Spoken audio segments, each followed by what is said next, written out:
Welcome Wargamers to day 3 of Khorne week. In day 1 we walked the Path of Skulls, and in day 2 we met Khorne, and today we're kind of meet in the middle between those two subjects and talk about the Gorechosen. These are the champions of every mighty lord of Khorne. Every warband has some Gorechosen, these leaders, lieutenants, and things like that.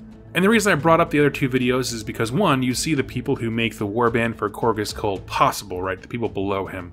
But in addition to that, you have to remember that each one of these characters that we're going to meet today is on the Path of Skulls in their own personal quest for glory. And I just wanted to put that in perspective. A constant reminder that these are characters with story arcs. They're come from someplace and they're going somewhere. And everybody wants to kill the guy in charge. So who are the Gorechosen? Well, in larger Khorne warbands, it's going to be 8. It's always 8 with Khorne, it's his favorite number. But it's 8 champions, and it's the best of the best in every warband. And these are really made up of 6 different types of roles. They each have a different purpose in the army. Now, it's important to note that they act as the champion, meaning the Mighty Lord of Khorne, really, whoever's in charge. They act as his honor guard and also his advisory council. They kind of guide him in what Khorne wants, give him reports on what the troops can handle, what they can do, those kinds of things. Above all, they cannot be trusted because they all want to see the champion fall. They want a power vacuum and they want to fill that power vacuum. Because, like I said, everyone's on the Path of Skulls. They all want to be in charge. And so we're going to start this kind of dialogue talking about each of the different roles and how they relate and fit into kind of the whole structure of a Khorne army. The first one is the Exalted Deathbringers. And there's always at least one of these guys in any Gorechosen entourage. And these function as the military second in command, right? If the forces were to be split up for a tactical reason, like someone has to go flank someone else, this is the guy who takes the flank. This is the guy who takes the other wing. So he's trusted in a military sense, and he's useful as a lieutenant of troops and men and kind of an organizer of people. He's basically a mini champion. Now he, just like the warlord in charge, has been blessed by Khorne with strength and long life, and he's really just one kill away from being champion, meaning if he kills the guy in charge, he's the obvious next in line for supremacy. And with him is another unit called the Aspiring Deathbringer, sort of like an apprentice, but someone who functionally is on the same path as the Deathbringer, but not quite there. This is more like a blood warrior who's like, I want to be a Deathbringer, and that exact moment where he's just kind of in between roles as a blood warrior or an Exalted Deathbringer, that's where he is. If you look at the models, the Aspiring one is very humanoid, just wielding a big axe, and the Exalted is just much more formed by chaos and twisted. These just kind of represent the different points on that same pathway that they're on, that kind of transitionary period. And so the important takeaway is that these are kind of the more practical lieutenants and leaders of men.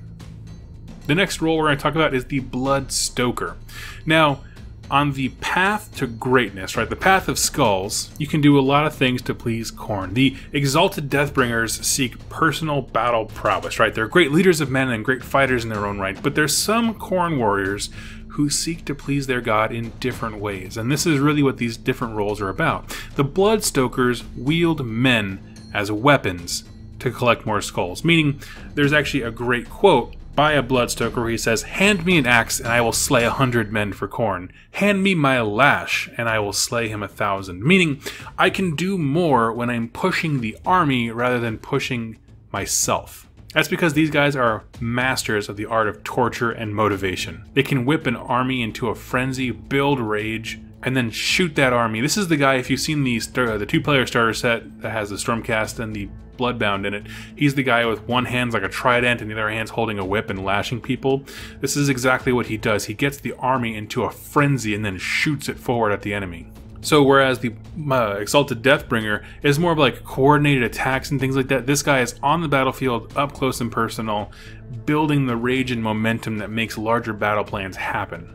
And he's also a fantastic guy to have for those kind of living siege weapons. When you think about Khorgoraths or Troggoths, these kinds of things that like they are living battering rams, he is there to get them pumped. He trains them, whips them, builds aggression in them, and all that kind of stuff. To put it really grimly, this is sort of the Khorne Human Resource Department, those who wield power over the masses rather than a singular purpose. The next role we have in the Gorechosen is the Slaughter Priest. And this is kind of a dear favorite of mine because I love the prayers that he has. But these are basically the warrior priests of Khorne. There is definitely a religious element to some of these warbands, and the Slaughter Priest really exemplifies that. And it takes a really dark ritual to become a Slaughter Priest. You basically need this concoction, that's the blood of a worthy foe, a little bit of warpstone dust, and the gore of a demon. It's like you've slayed a demon, you've ripped out its heart or something like that. And when you take this concoction, you grow to a mega size. If you look at the model, they're just like stand a whole head and shoulders above any of their Khorne stuff. And they can pray to Khorne directly. They kind of gain this connection with him on a spiritual level. Which is interesting because a lot of Khorne stuff doesn't focus on the supernatural and spiritual elements like, you know, communication with the god and things like that. You see that more with a lot like Maggotkin and maybe Slaanesh, things like that where they're more connected to their god. But the Slaughter Priest stands out in that regard with Khorne Bloodbound. And the prayers that Khorne will answer for them are really horrific. Whether it's you can make an enemy's blood start to boil inside their bodies, you can fill them, your enemy, with bloodlust so they come towards you, those kinds of things. Invigorating friendly warriors by prayers and chants, and just kind of demoralizing or destroying your enemy. But as a role, these are the spiritual leaders of any Khorne army. These are people used to discern Khorne's will in things, right? They see these gore-filled visions filled with the will of Khorne, where we should go, who we should hunt, those kinds of things. And so this makes them very important as a part of the advisory aspect of the Gorechosen. We saw this a lot in our own history in the real world. The Greeks had like oracles, like, you know, tell me, divine for me the will of the gods. This is what this guy does. He divines the will of Khorne for the warlord. Next up is the Skull Grinder, who is probably the most mysterious of all of the Gorechosen advisory roles. Functionally, these are smiths and weapon crafters for Khorne. A lot of blood reavers, a lot of blades, a lot of warriors, a lot of ornate armor, those kinds of things, and it needs to come from somewhere. The problem is, no one knows where this guy comes from. If you have a large enough Khorne warband, one day a Skull Grinder will just kind of waltz into camp, and he has an anvil wrapped in a chain going over his shoulder, and he sets up camp and he begins making weapons for you. He doesn't talk much, he doesn't offer those things, but he gives you what you need in the weapons of war. And they travel from warband to warband as Khorne wills. They seem to have some deeper connection with him to know where to go, when to stay, those kinds of things, but no one really knows their story. He'll just come in, forge weapons, he'll push the warband forward, like he'll fight with folks and smash things up with his anvil, and then he'll leave. And he doesn't even need much, he just carries his anvil with him, which he uses as a weapon of war as well. And what makes this guy interesting is that it's a leadership position that you can never promote into. Khorne selects these guys who basically just walk off into the woods and all of a sudden become skull grinders and just kind of work around different warbands. There's not a ton of lore on them, which is great because it keeps them mysterious, but they do seem cool enough to kind of satiate that lore need that I have. Because regardless of how much information we have and how mysterious they are, they're really cool and they fill a vital role in the army. All these things require weapons to happen. And the last role we're going to talk about is the Bloodsecrator. This is probably the most popular because he's amazing on the tabletop game.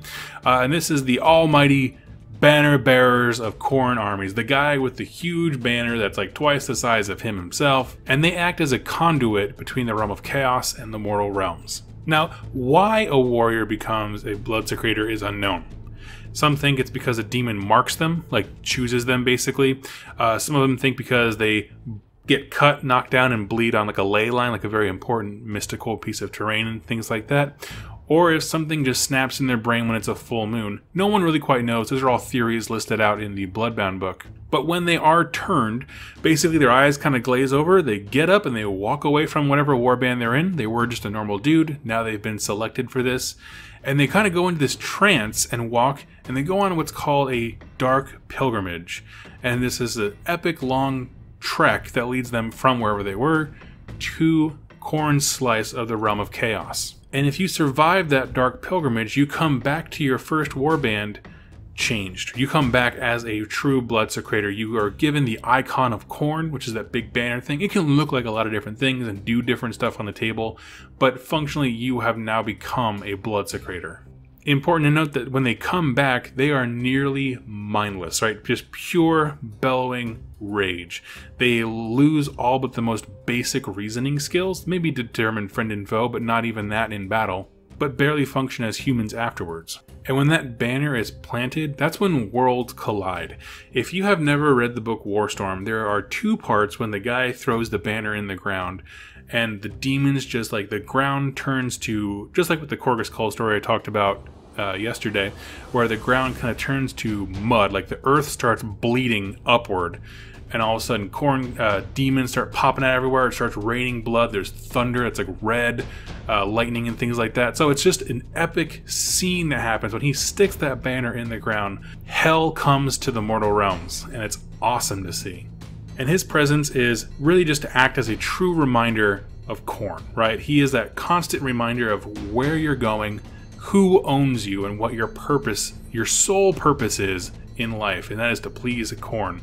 And when he needs to, he can kind of turn that key, stick the banner in the ground, and let hell pour forth and kind of strike down his enemies. Really awesome stuff. And so let's talk about why the Gorechosen are important. Individually, there's not a ton of lore about each of them, but collectively, they give us a really good picture of kind of how armies function. There's still a rigid army structure, even in these kind of chaosy warbands. Because before, like I said with the Khorne's Call video, we used to have no idea how these kind of warbands and armies functioned without killing each other, but when you see the strict hierarchy of people keeping each other in charge, leading each other religiously, those who motivate one another and kind of lead individual units, like that's how you really get a clearer idea of how these things function in combat. And there really is a clear kind of path of skulls in each of these guys. You can see how someone would get to this point, their logic behind these things. Because really these represent the different paths you can go to worship Khorne. That's really all they are. It's just different ways of worshiping Khorne. You might become a Blood Reaver and then go into being a Blood Warrior, a more elite one. And then from there, your tree is kind of divergent. You can become any one of these things given enough time and dedication. And each of these roles provides a snapshot into that individual character's path of skulls. And they give you an opportunity to create narratives where these guys are all trying to backstab each other, not in a deceitful way, because that's not really Khorne's thing. He's more of a martial prowess guy, but they're always looking for opportunities, looking to seize upon the weakness of whoever's in charge. But because of their structure and the way they have to work together, the different roles that they fill that they can't fill for each other, they have to work together, and it has a very natural balance to it, as well as providing a clear hierarchy. Because when you think about it, the most important roles in any kind of barbaric level warband are really covered, and that's your weapons, your leadership, and spiritual discipline. And the nature of these characters keeps the person above them constantly on their feet. Like, for as important as these guys are for making the army happen, they also serve a dual purpose of making sure the war leader, the warband boss, MacLeod of Khorne, whatever you want to call them, stays on his toes. He has to be sharper and faster and stronger than all 8 of these dudes. So in that way, it's kind of an iron sharpens iron thing, right? They make their leader better by forcing him to be the best. And because of that, the structure of this whole organization, you ensure that your leaders never get lazy or weak or anything like that, because it's perfectly designed to improve over time. They make the champion great, right? They act as tools of war and make him great. In exchange, he has to give them opportunities for greatness. Your war leader has to kind of enable you to walk your own path of skulls and worship Khorne. So it's a mutually beneficial relationship between his lieutenants and the MacLeod of Khorne, but that relationship is built on distrust, power plays, rage, ego, warfare, all the things that make Khorne happy. And because of all those things, the Gorechosen play a really strong role in making any Khorne warband happen. So friends, those are my thoughts on the Gorechosen, the elect generals and leaders of any Khorne warband. We're halfway through Khorne week, friends, and I hope you're enjoying it. Go ahead and leave in the comments down below what week you would like to see next. Obviously, the rest of this week is already pre-filmed. I have a few things in the can right now as far as future content, but I want to hear your opinions and feature them in a future video.